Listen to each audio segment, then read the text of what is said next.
ಕರ್ನಾಟಕದ ಮೇಲೆ ಕೃಪೆ ತೋರಿದ ವರುಣದೇವ ಮುಂದಿನ 24 ಗಂಟೆಗಳಲ್ಲಿ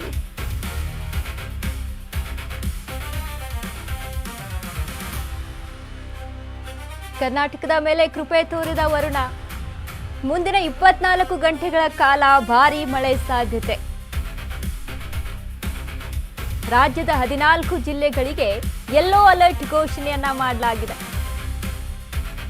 ಮಳೆ ಇಲ್ಲದೆ ನೊಂದು ಬೆಂದಿರುವ ಮಂದಿಗೆ ಶುಭ ಸುದ್ದಿ ಇದೀಗ. 4 ದಿನಗಳ ಕಾಲ ಸಾಧಾರಣ ಮಳೆ ಮುನ್ಸೂಚನೆ. ಬೆಂಗಳೂರಿನಲ್ಲೂ ಸಾಧಾರಣ ಮಳೆಯಾಗುವಂತ ಸಾಧ್ಯತೆ ಇದೆ. ಬೆಂಗಳೂರಲ್ಲಿ ಮೋಡ ಕವಿದ ವಾತಾವರಣ, ಮಳೆ ಸಾಧ್ಯತೆ ಕಂಡು ಬರ್ತಾ ಇದೆ. ಉತ್ತರ ಕರ್ನಾಟಕದ ಹಲವೆಡೆ ಮಳೆ ಪಕ್ಕಾ ಅಂತ ಹೇಳಬಹುದು. ಇಂದು ಸಂಜೆ ಗುಡುಗು ಮಿಂಚು ಸಹಿತ ಬಿರುಗಾಳಿ ಮಳೆ. ಕರಾವಳಿ ಭಾಗದಲ್ಲೂ ರಣಭೀಕರ ಮಳೆಯ ಆರ್ಭಟ. ಸಮುದ್ರ ತೀರಕ್ಕೆ ತೆರಳದಂತೆ ಪ್ರವಾಸಿಗರಿಗೂ ನಿರ್ಬಂಧವನ್ನ ಹೇರಲಾಗಿದೆ. ಮೀನುಗಾರಿಕೆಗೂ ಇಳಿಯದಂತೆ ಹವಾಮಾನ ಇಲಾಖೆ ಎಚ್ಚರಿಕೆಯನ್ನ ಕೊಟ್ಟಿದೆ.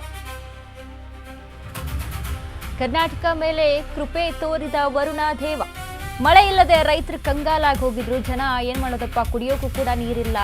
ಮುಂದಿನ 24 ಗಂಟೆಗಳ ಕಾಲ ಭಾರಿ ಮಳೆ ಆಗುವಂತ ಸಾಧ್ಯತೆ ಇದೆ. ತುಂಬಾ ಅವಶ್ಯಕತೆ ಇದೆ ಈಗ ಮಳೆ. ಈ ಜಿಲ್ಲೆಗಳಲ್ಲಿ ಭಯಂಕರ ಮಳೆ ಆಗುವಂಥದ್ದು. 4 ದಿನ ಭಾರಿ ಮಳೆ ಎಂದು ಹವಾಮಾನ ಇಲಾಖೆ ಸೂಚನೆಯನ್ನ ಕೊಟ್ಟಿದೆ.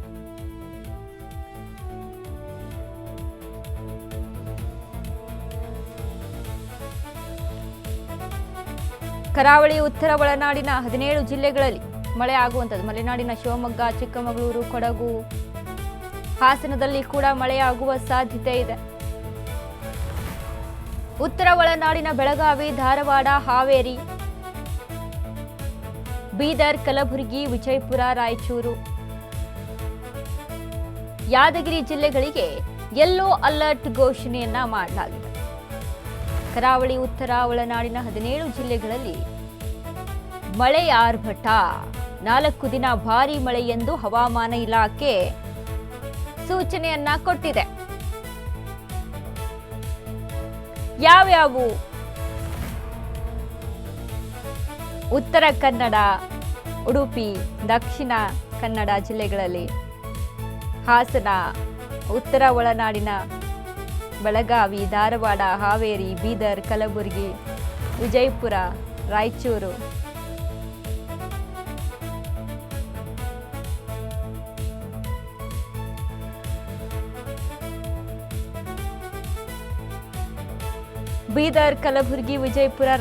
ಯಾದಗಿರಿ ಜಿಲ್ಲೆಗಳಿಗೆ ಯೆಲ್ಲೋ ಅಲರ್ಟ್ ಘೋಷಣೆಯನ್ನ ಮಾಡಲಾಗಿದೆ. ನೋಡಿ, ಕೆಲವೊಂದ್ ಕಡೆ ಮಳೆ ಆಗ್ತಾ ಇತ್ತು, ಕೆಲವೊಂದ್ ಕಡೆ ಮಳೆ ಆಗ್ತಾ ಇರಲಿಲ್ಲ. ಹೀಗಾಗಿ ಈ ಬೆಳಗಾವಿ ಗಡಿ ಭಾಗ ಆಗಿರ್ಬೋದು, ಇತ್ತ ಮಹಾರಾಷ್ಟ್ರ ಸೈಡಿಂದ ಸುರಿತಾ ಇದ್ದಂತಹ ಮಳೆಯಿಂದಾಗಿ ಒಂಚೂರು ಕರ್ನಾಟಕ ಭಾಗಕ್ಕೂ ಕೂಡ ಏನು ಕೃಷ್ಣಾ ನದಿಯ ಒಳಹರಿವು ಹೆಚ್ಚಾಗಿತ್ತು.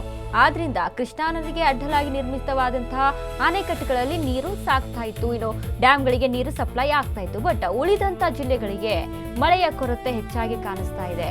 ಯಾಕಂದ್ರೆ ಒಂದ್ ಕಡೆ ಬಿತ್ತನೆ ಮಾಡಿ ರೈತರು ಬೆಳೆ ಇನ್ನೇನು ಚಿಗುರ್ಬೇಕು, ಅದಕ್ಕೆ ಮಳೆ ಬರಬೇಕು ಅಂತ ಕಾಯ್ಕೊಂಡು ಕೂತಿದ್ರೆ, ಮತ್ತೊಂದ್ ಕಡೆ ಬಿತ್ತನೆ ಕಾರ್ಯವನ್ನೇ ಮಾಡಿಲ್ಲ. ವನಭೂಮಿಯನ್ನ ಹಾಗೆ ಹದ ಮಾಡಿಟ್ಕೊಂಡು ಕಾಯ್ಕೊಂಡು ಕೂತಿದ್ದಾರೆ ರೈತರು. ಈ ರೀತಿಯಾದಂಥ ಸಿಚುವೇಶನ್ಸ್ ಆಗಿವೆ. ಬಟ್ ಇದೀಗ 24 ಗಂಟೆಗಳಲ್ಲಿ ಭಾರಿ ಮಳೆ ಆಗುವಂತ ಸಾಧ್ಯತೆ ಇದೆ ಅಂತ ಹೇಳಲಾಗಿರುವಂತದ್ದು. ಹೀಗಾಗಿ ಒಂದು ವೇಳೆ ಮಳೆ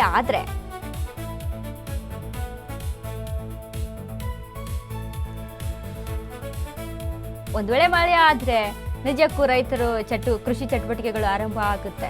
ಕುಡಿಯೋಕ್ಕೂ ಕೂಡ ನೀರಿಲ್ಲ. ಆ ರೀತಿಯಂತ ಸಿಚುವೇಶನ್ಸ್ ಎದುರಾಗಿರುವಂಥದ್ದು ಈ ಕರ್ನಾಟಕದಲ್ಲಿ. ಮುಂದಿನ ದಿನಗಳಲ್ಲಿ ಅತಿಯಾಗಿ ಬರ ಬಂದ್ಬಿಡುತ್ತೇನಪ್ಪ ಅಂತ ಚಿಂತೆ ಮಾಡ್ತಾ ಇದ್ದಾರೆ ಜನ.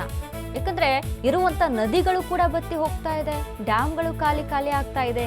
ಸೊ ಆ ರೀತಿಯಂತ ಸಿಚುವೇಶನ್ ಆಗಿರೋದ್ರಿಂದ ಈಗ ಬೋರ್ವೆಲ್ ಇದೆ ಅಂತ ಅಂದ್ರೆ ಮಳೆ ಸುರಿದ್ರೆ ಅಲ್ವಾ ನೀರು ಪುನರಾವರ್ತನೆ ಆಗುವಂಥದ್ದು, ಬೋರ್ವೆಲ್ಗಳಿಗೂ ಕೂಡ ನೀರು ಸಪ್ಲೈ ಆಗುವಂಥದ್ದು. ಬಟ್ ಹೀಗಾಗಿ ಸಾಕಷ್ಟು ತೊಂದರೆ ಆಗುತ್ತೆ ಮಳೆ ಬಂದಿಲ್ಲ ಅಂತ ಅಂದ್ರೆ. ಜನಗಳಿಗೆ, ರೈತರಿಗೆ, ನಮಗೆ, ನಿಮಗೆ ಎಲ್ರಿಗೂ ಕೂಡ ತುಂಬಾ ದೊಡ್ಡ ಸಮಸ್ಯೆ ಆಗುತ್ತೆ. ಹಾಗಾಗಿ ಮಳೆ ಅನ್ನುವಂಥದ್ದು ಅನಿವಾರ್ಯತೆ, ಅವಶ್ಯಕತೆ. ಕಾಲಮಾನಕ್ಕೆ ತಕ್ಕಂಥ ಮಳೆ ಆಗ್ತಾ ಇಲ್ಲ. ಬೆಂಗಳೂರನ್ನ ಇನ್ಕ್ಲೂಡ್ ಮಾಡಿ 24 ಗಂಟೆಗಳಲ್ಲಿ ಹಲವಾರು 17 ಜಿಲ್ಲೆಗಳಲ್ಲಿ ಮಳೆ ಆಗುವಂಥ ಚಾನ್ಸಸ್ ಹೆಚ್ಚಾಗಿ ಕಾಣಿಸ್ತಾ ಇದೆ. ಹವಾಮಾನ ಇಲಾಖೆ ಮುನ್ಸೂಚನೆಯನ್ನ ಕೊಟ್ಟಿದೆ.